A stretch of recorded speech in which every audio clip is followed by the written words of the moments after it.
Assalamualaikum warahmatullahi wabarakatuh. Selamat pagi anak-anak. Terlebih dahulu mari kita membaca doa. A'udzubillahi minasyaitonirrajim. Bismillahirrahmanirrahim. Allahumma sholli wa sallim wa barik ala sayyidina Muhammadin. Rabbi syrah li sadri wa yassir li amri wahlul 'uqdatam min lisani yafqahu qawli. Raditu billahi rabba wa bil islami dina wa bi Muhammadin nabiyya wa rasulah. Amma ba'du. Kalian mendengarkan penjelasan dari Bu Duro, pastikan kalian sudah suci badan dan berwudu ya, sudah mandi dan sudah ambil air wudu, kemudian sholat duha 2 rakaat, dilanjutkan dengan membaca Al-Quran surat-surat pendek.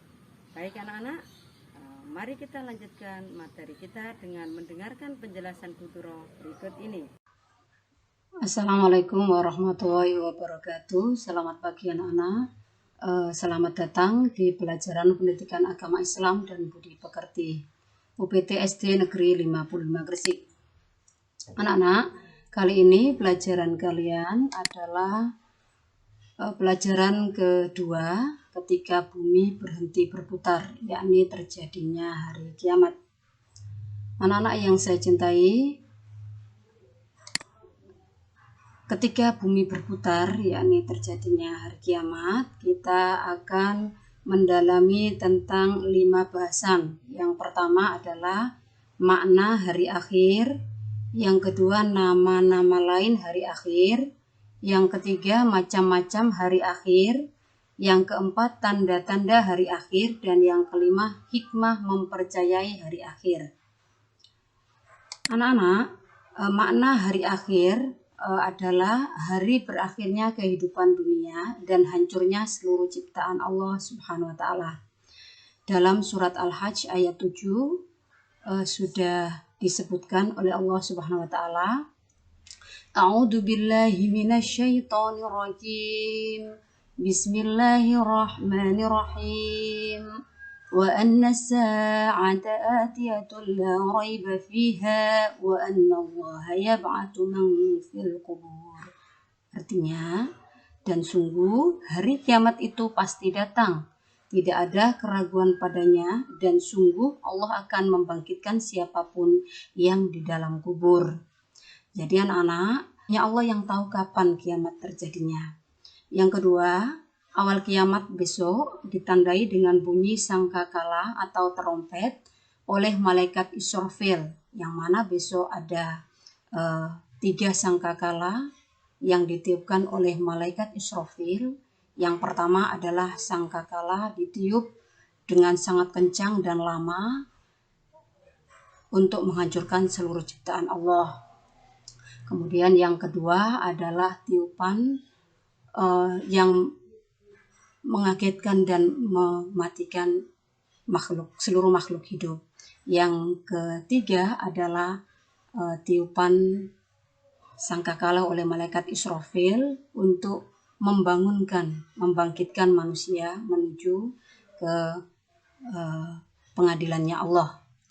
Kemudian yakin dan percaya datangnya hari kiamat adalah termasuk rukun iman yang kelima.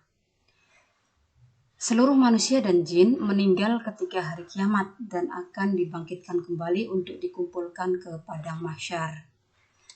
Anak-anakku, peristiwa pada hari kiamat ada gambaran dalam Al-Quran, diantaranya sudah kita ketahui di surat Al-Qari'ah yang berisi 11 ayat.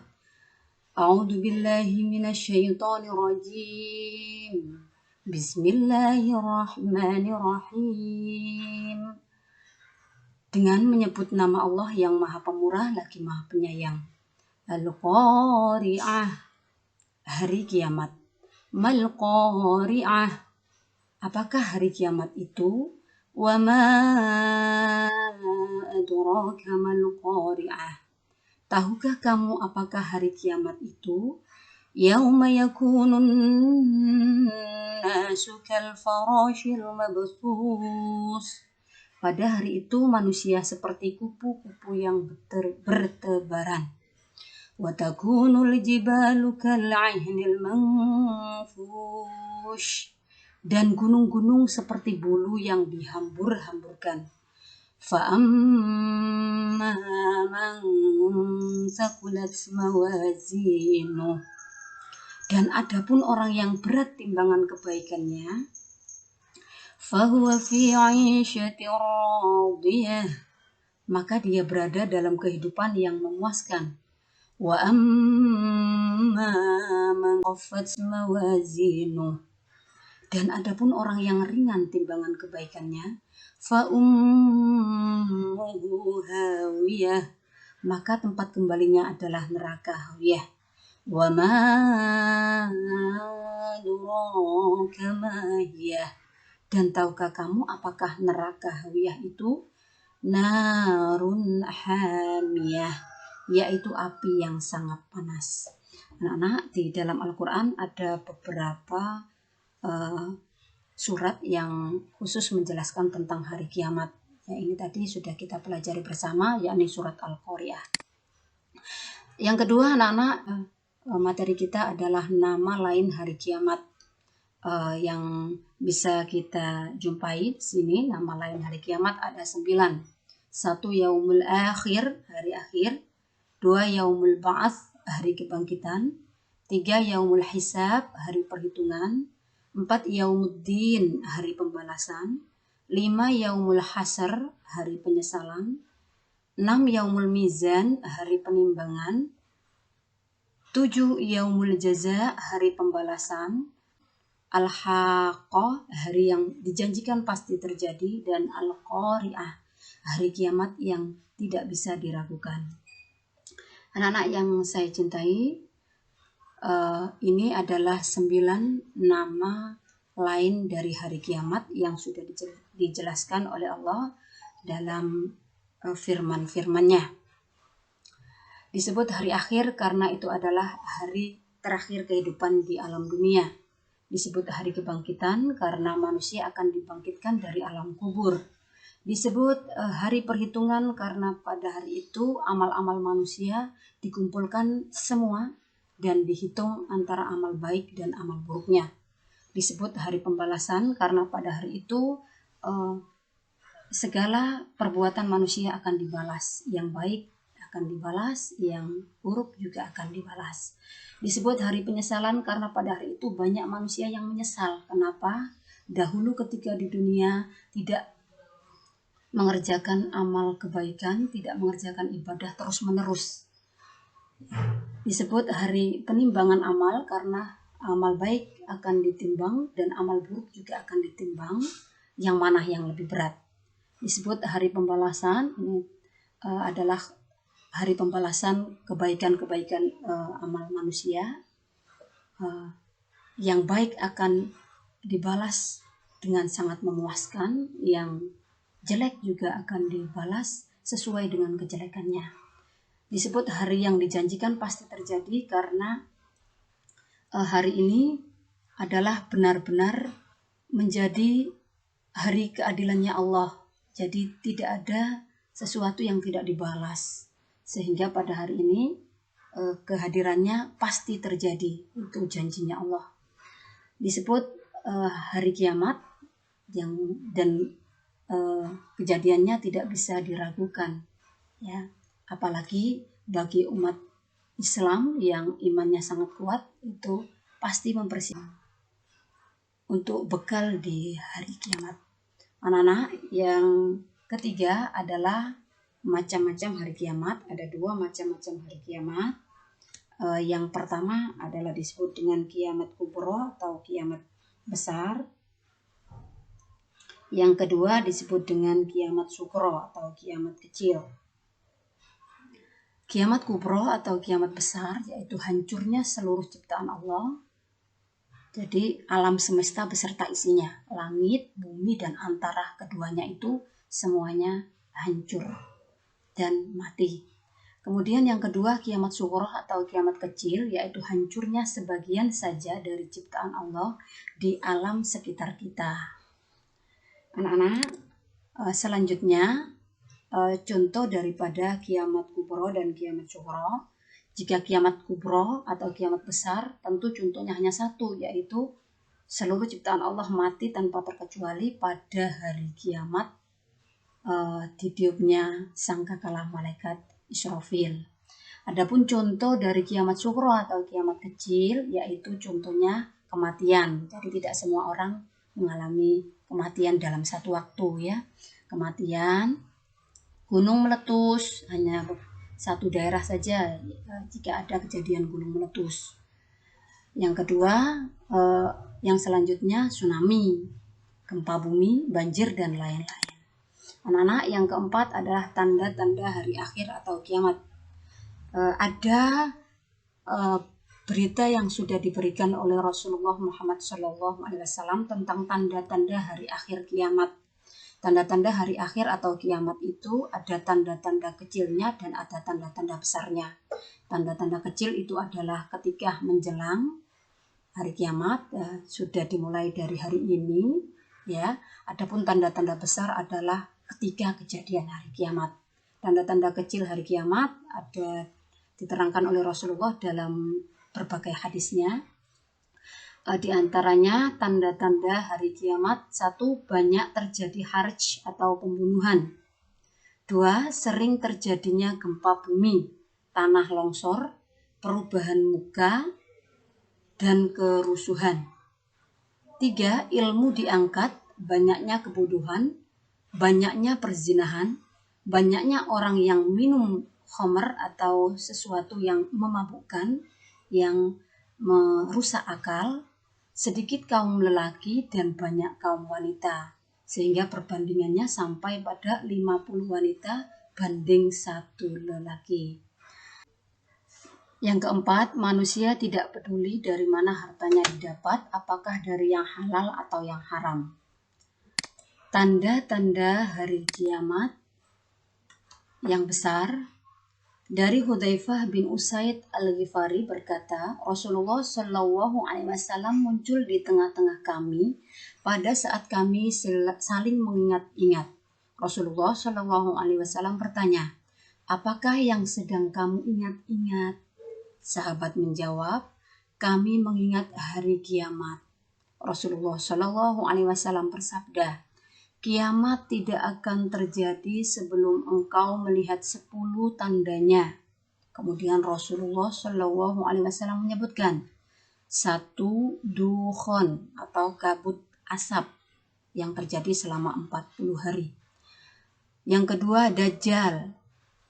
Yang ketiga, binatang yang pandai berbicara.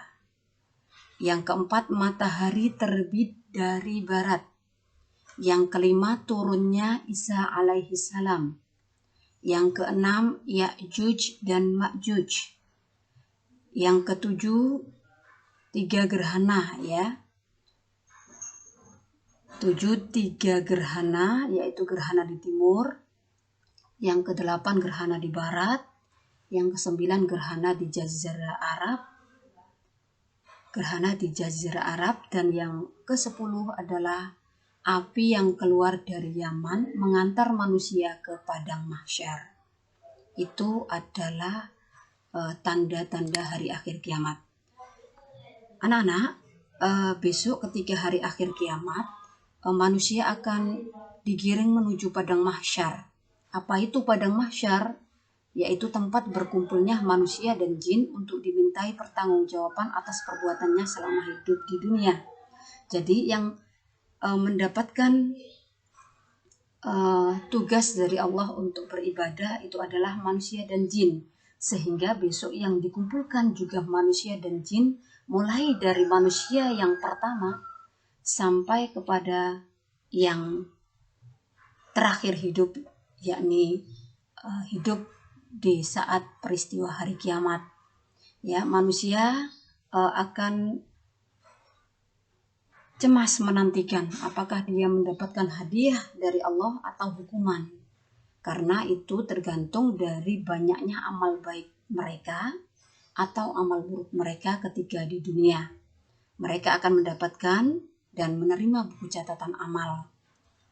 Bisa mereka rasakan ketika mereka menerima buku catatan amal dari Allah itu dengan tangan kanan, maka niscaya amal baiknya itu adalah yang lebih banyak. Dan ketika mereka amal buruknya yang lebih banyak, mereka menerima dengan tangan kiri, disembunyikan di belakang punggung mereka. Anak-anak, yang kelima, materi kita adalah hikmah percaya kepada hari akhir atau kiamat. Ada 6 hikmah yang bisa kita dapatkan dengan percaya dan mengimani hari kiamat. Yang pertama adalah bertambah yakin dengan kebesaran dan kekuasaan Allah.